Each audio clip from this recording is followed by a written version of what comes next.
تدبر قرآن امین احسن اصلاحی سورہ توبہ آیات 81 تا 89۔ آگے کا مضمون: غزوہ تبوک کے موقع پر جو منافقین بہانے بنا کر گھروں میں بیٹھ رہے اور اپنی فریب کاری پر بہت خوش تھے، ان کے باب میں یہ آیات عین میدان جنگ میں نازل ہوئیں۔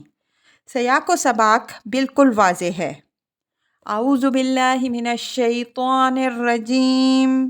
فرح المخلفون بمقعدهم خلاف رسول اللہ وکرہوا ان یجاہدوا باموالہم وانفسہم فی سبیل اللہ وقالوا لا تنفروا فی الحر قل نار جہنم اشد حرا لو کانوا یفقہون فلیضحکوا قلیلا ولیبکوا کثیرا جزاء بما كانوا يكسبون فإن رجعك الله إلى طائفة منهم فاستأذنوك للخروج فقل لن تخرجوا معي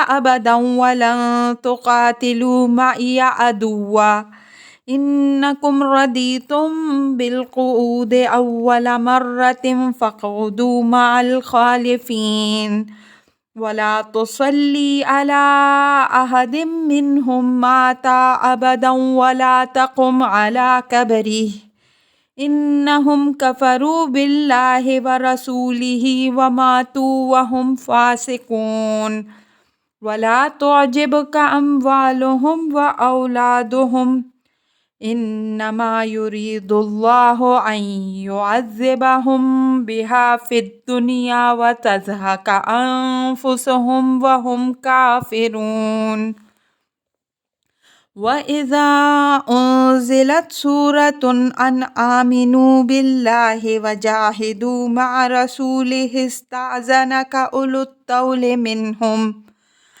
وقالوا ذرنا نكن مع القائدين رضوا بأن يكونوا مع الخوالف وطبع على قلوبهم فهم لا يفقهون لكن الرسول والذين آمنوا معه جاهدوا بأموالهم وأنفسهم وَأُولَئِكَ لَهُمُ الْخَيْرَاتُ وَأُولَئِكَ هُمُ الْمُفْلِحُونَ أَعَدَّ اللَّهُ لَهُمْ جَنَّاتٍ تَجْرِي مِن تَحْتِهَا الْأَنْهَارُ خَالِدِينَ فِيهَا ذَلِكَ الْفَوْزُ الْعَظِيمُ۔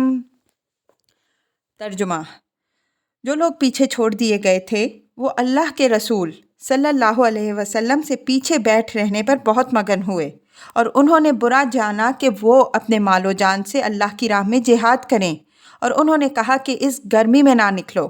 کہہ دو دوزخ کی آگ اس سے کہیں زیادہ گرم ہے، کاش وہ سمجھتے ہوتے۔ بس وہ ہنسیں کم اور روئیں زیادہ اپنے کیے کی پاداش میں۔ بس اگر اللہ تم کو ان میں سے کسی گروہ کی طرف پلٹائے اور وہ تم سے جہاد کے لیے نکلنے کی اجازت مانگیں تو کہہ دیجیے کہ تم میرے ساتھ کبھی نہیں نکل سکتے اور میرے ساتھ ہو کر کسی دشمن سے نہیں لڑ سکتے۔ تم پہلے بیٹھ رہنے پر راضی ہوئے تو اب بھی پیچھے رہنے والوں کے ساتھ بیٹھو، اور نہ تم ان میں سے کسی پر جو مرے کبھی جنازے کی نماز پڑھنا اور نہ اس کی قبر پر کھڑے ہونا۔ انہوں نے اللہ اور اس کے رسول صلی اللہ علیہ وسلم کا انکار کیا اور وہ بدعہدی کے حال میں ہی مرے، اور تم ان کے مال اور اولاد کو کچھ وقت نہ دو۔ اللہ تو بس یہ چاہتا ہے کہ ان چیزوں کے سبب سے ان کو دنیا میں عذاب دے اور ان کی جانیں کفر کی حال میں نکلیں۔ اور جب کوئی سورہ اترتی ہے کہ اللہ پر ایمان کا حق ادا کرو اور اس کے رسول صلی اللہ علیہ وسلم کے ساتھ جہاد کے لیے نکلو، تو ان میں سے جو مقدرت والے ہیں وہ بھی تمہارے پاس سے آ کر رخصت مانگتے ہیں اور کہتے ہیں کہ ہمیں چھوڑ دیجئے، ہم بیٹھنے والوں ہی کے ساتھ رہیں گے۔ انہوں نے اس بات کو پسند کیا کہ پیچھے رہ جانے والیوں کے ساتھی بنے اور ان کے دلوں پر مہر کر دی گئی، تو اب وہ کچھ سمجھتے ہی نہیں۔ البتہ رسول صلی اللہ علیہ وسلم اور جو لوگ اس کے ساتھ ایمان لائے ہیں، انہوں نے اپنے مال و جان سے جہاد کیا، اور یہی ہیں جن کے لیے رحمتیں اور برکتیں ہیں، اور یہی لوگ فلاح پانے والے ہیں۔ ان کے لیے اللہ نے ایسے باغ تیار کر رکھے ہیں جن کے نیچے نہریں جاری ہیں، اس میں ہمیشہ رہیں گے۔ بڑی کامیابی یہی ہے۔ الفاظ کی تحقیق اور آیات کی وضاحت۔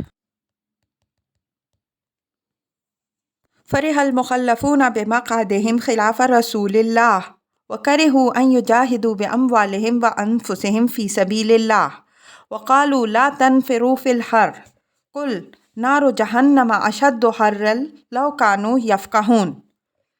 مخلف کے معنی ہے وہ جو پیچھے چھوڑ دیا گیا۔ مخلفون سے یہاں ان لوگوں کو مراد دیا گیا ہے جو جھوٹے عذرات پیش کر کے تبوک کی مہم میں شریک ہونے سے گریز کر گئے۔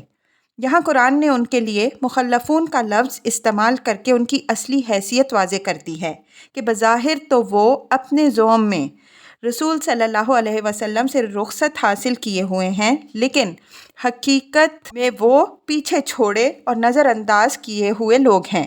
ان کے باطن کو بھانپ کر اللہ کے رسول صلی اللہ علیہ وسلم نے ان کے عذرات لایعنی ہونے کے باوجود صرف اس وجہ سے ان کی رخصت منظور کر لی کہ ایسے بزدل اور مفسد لوگ اپنے گھروں ہی میں بیٹھے رہیں تو خیر ہے، جنگ کے لیے نکلیں گے تو معلوم نہیں کیا کیا فساد مچائیں۔ لفظ خلاف قرآن میں دو معنوں میں استعمال ہوا ہے، ایک بے ترتیب کے معنی میں، مثلاً او تقطع ایدیہم وارجلہم فی من خلاف، مائدہ 33، یا ان کے ہاتھ اور پاؤں بے ترتیب کاٹ دیے جائیں، اور دوسرے بعد اور پیچھے کے معنی میں، مثلاً اذا لا یلبثون خلافک الا قلیلا، اسراء 76، تو تیرے پیچھے یہ بھی کچھ زیادہ دیر تک ٹک نہ سکیں گے۔ یہاں یہ اسی دوسرے معنی میں ہے، یعنی یہ لوگ اس بات پر بہت خوش ہیں کہ اللہ کا رسول صلی اللہ علیہ وسلم تو اپنے جانثاروں کے ساتھ میدان جنگ کے لیے روانہ ہوا اور یہ بہانے بنا کر گھروں میں بیٹھنے رہنے میں کامیاب ہوئے۔ حالانکہ یہ کوئی خوشی کی بات نہیں بلکہ سوچیں تو ان کی شامت کی دلیل ہے۔ جو بھیڑ گلے یا چرواہے سے پیچھے رہ جاتی ہے، شیطان بھیڑیا بن کر اس کے پیچھے لگ جاتا ہے۔ وَكَرِهُوا أَن يُجَاهِدُوا إِلَى الْآيَةِ، کرہو فرحہ کی ضد ہے، یعنی جو بات خوش ہونے کی تھی وہ تو ان کو ناگوار ہوئی، اور جو چیز ماتم کرنے کی تھی اس پر پھولے نہیں سماتے۔ وَقَالُوا لَا تَنْفِرُوا فِي الْحَرِّ، یعنی صرف اپنے ہی بیٹھے رہنے پر قانے نہیں ہوئے بلکہ موسم کی شدت کے ڈراوے سنا سنا کر دوسروں کو بھی ورغلانے کی کوشش کی کہ گرمی کا شباب ہے، اس آگ میں اس سفر کے لیے نہ نکلو۔ یہ واضح رہے کہ تبوک کی مہم نہایت گرم موسم میں پیش آئی۔ قُلْ نَارُ جَہَنَّمَ أَشَدُّ حَرًّا لَوْ كَانُوا يَفْقَهُونَ، یعنی انہیں بتا دو کہ ایسے تن آسانوں عافیت کوشوں کے لیے آگے جہنم کی آگ ہے جس کی گرمی سے اس گرمی کو کوئی نسبت ہی نہیں ہے۔ یہ گرمی سے بھاگے اور جہنم کی آگ میں کودے ہیں۔ کاش یہ اس حقیقت کو بھی سمجھنے کی کوشش کرتے۔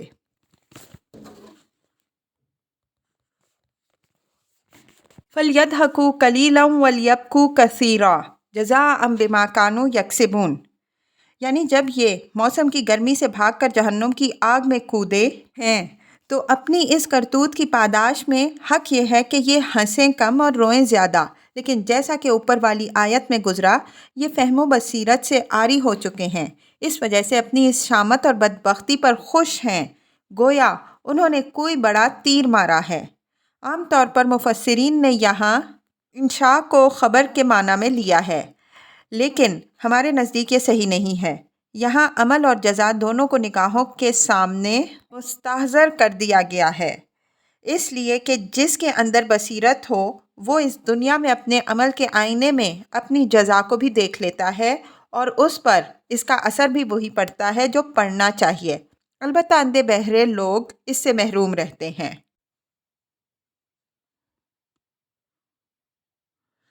فَإِن رَجَعَكَ اللَّهُ إِلَىٰ طَائِفَةٍ مِّنْهُمْ فَاسْتَأْذَنُوكَ إِلَى الْخُرُوجِ فَقُلْ لَن تَخْرُجُوا مَعِيَ أَبَدًا وَلَن تُقَاتِلُوا مَعِيَ عَدُوًّا